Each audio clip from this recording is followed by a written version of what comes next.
Today we're in Monterey, California, meeting up with Huntington Witherill, who trained with Ansel Adams. He's world-renowned for his landscape photography, but he's quite diverse. As he put it, "I'm a fairly eclectic photographer, very difficult to categorize, and I like it that way." Join us as we explore with him his secrets for outstanding composition that you can put right into use.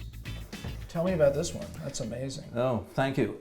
This is also using a neutral density filter, of course. Okay. This is a place called Pemaquid Point, which is in Maine. It's a very popular place for photography. There's a lighthouse there that gets photographed by anybody that drives by the place. Will stop and take a picture of the lighthouse. I was very interested in the fact that on the beach below the lighthouse, people have come along and stacked stones all over the beach. I mean, there are literally hundreds of stacks of stones. And so this is probably, again, a 30-second to 1 minute exposure. So this is the surf coming in and out. Yeah. Causing that sort of foggy. Misty looking, yeah. So, but this is what, this shape is what attracted me to the image, so. And again, that's, at that moment, when you visualize it, that was the strongest way of seeing it. Hopefully. I think this is I would consider this to be a fairly tight composition. One of the things I do with composition is I'm very conscious of what's going on the edges of the frame and in the corners.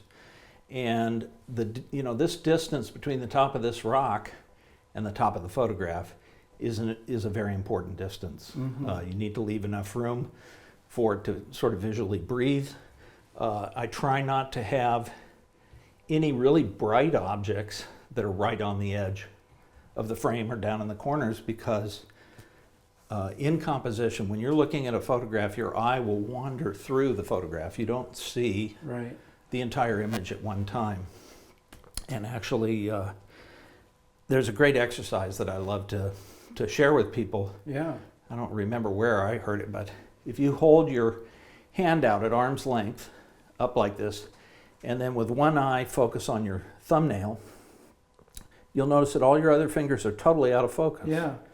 You cannot get everything in focus. Well, when you look at a photograph, you don't see it all at one time. Your eye moves around the photograph, you store it up in your brain, and then you get an overall image of what it is. What I try to do is to orchestrate, by the way I arrange the objects in the frame, orchestrate the way your eye travels through the photograph. Right. You'll come in, maybe you'll look, here. Obviously, I want you to eventually get up here. If this were right on the edge, your eye would wander out of the frame. And so that's the reason it needs a little bit of room. But anyway, those little tricks and things can help with composition.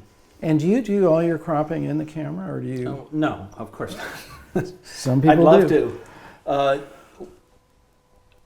No, and the reason I don't is because not everything out there in the landscape fits into the same proportion. Right. So it may be that, I needed more room on this side of this rock, but did not want to go any further over this way. I'm not afraid to crop in. Yeah. Now, obviously, you want to use as much of your frame as possible for technical reasons, for quality and that sort of thing. But the world wasn't made in 8x10, and it doesn't need to be represented in 8x10 necessarily. Here. I remember those days when we were such purists that we only cropped in the camera, and that was it. One of my sort of rules of thumb for photography is that there should be no rules. If we have enough rules with any art form, all the art's going to look exactly the same. And under those circumstances, I don't think it'd be very interesting. Yeah.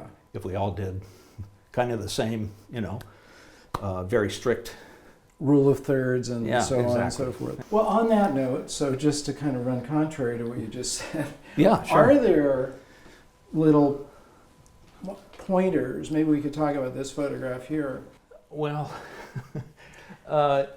for each photographic situation presents its own set of problems. So there unfortunately are really no steadfast fast rules about, if you apply this to each situation, you'll get a better composition. It just won't happen. Yeah. You might be able to start to see as you look at all of these photographs that I leave space around what it is that I'm photographing, almost blank space, so that the eye is attracted into what I want you to look at. In this case, it's this edge right here, and this is a reflection of a couple of, actually a waterfall that's way back up in the distance. So this is all just water here. It's a stream going by, and there's this small rock. To me, when I looked at this, I thought this is an interesting mountaintop something and a heart-shaped cloud. Exactly. So that's what attracted me to it. Yeah. And what I wanted to do was kind of zero in on that, eliminate anything that would be distracting to that particular composition, and the way to do that is to leave some room around the subject matter itself. You do want to move into your subject as much as you can. There's no reason to show a lot of extraneous area if it doesn't particularly apply to whatever it is you're trying to show in the photograph. Yeah. I think what's most important is to know what it is that you're trying to say with the photograph, what you're trying to visually say, and then zero in on that. Good tip. So it's an easy tip to give and a hard one to follow. Well, it goes back to, again, your strongest way of seeing. So if you're eliminating the excess stuff that's just not really needed in your statement, right, and you leave the space, then you draw, like you said, you draw attention to where you want the viewer to go. Yeah. That's great. Let's talk about some more about composition and all right, other that sounds great. points, especially how you learn composition. Don't look at your subject matter in terms of what it is. Look at it in terms of shapes, lines, forms of movement in those lines, how the shapes relate to one another. One of the things I find very helpful for me when I'm out photographing is to squint at the scene when I'm looking at it to frame it up. And by doing so, it takes all the details out of everything and reduces it essentially to just kind of blobs of shape. And then it's very easy to arrange those blobs in the frame so that they are not fighting with one another and that they have a visual balance, not necessarily symmetry, but a visual balance. And then just doing it over and over again. Again, the experience really helps. Do you hear that? Experience is the name of the game here. Yeah. Huntington, thanks very much for thank you very much. composition tips. That's really appreciate it. Thank awesome. you. Thank you guys for joining us, and as always, we love it when you guys like us, share, and be sure to subscribe and support us on Patreon, and to go to Huntington's website, which is my name, huntingtonwitherill.com, and it's a difficult one to spell, but if you get even close, you'll get there. So how fortunate. I invite you to go check out the website. It's quite comprehensive. Lots of articles, interviews, reviews, over 500 images in 8 separate galleries. There's a free quarterly newsletter. Lots of stuff going on there, so I invite everybody to go check it out. Go there and check it out. We'll see you guys again soon.